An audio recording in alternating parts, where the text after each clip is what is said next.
پلنگ بی باور روژک جروجان گندیان پلنگ گرد بریکا دانانا تلهیه که اوان پلنگ کرا دناف ریکه که دا و دانا لسر رخ ریکه که گشتی دا کو خلق پلنگ بی باور ببینن اوه چندین پزیوان خاری نها پلنگ یه کفتیه تدرا وکا تنگ دا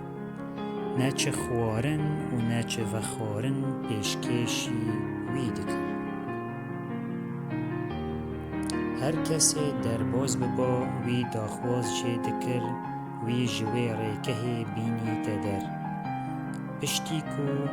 سوز ددا او وی کسی نکجید یه وی دینی تدر لی کسی باور جوی پلنگ هوف ندکر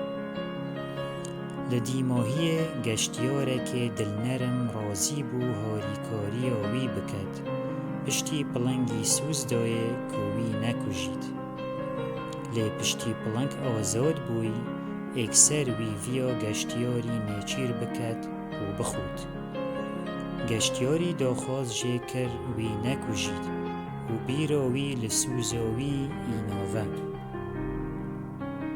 لی پلنگ بی باور گوه خو ندا اوان آخفتنان وی گود از یه برسیمه و تو نیچی را منی چوا از ده هیلم تو بچی ده همان دم دا ریویک هات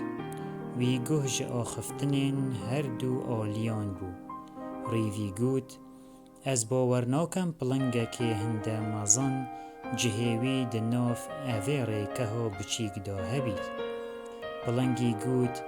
بهیل از نیشاته بدم چوا از هاته بومه زیندان کرن ده اوه ریکه هیدا پاشان چو ده ناف ریکه هیدا افجاریوی جیر اکسر درگه ریکه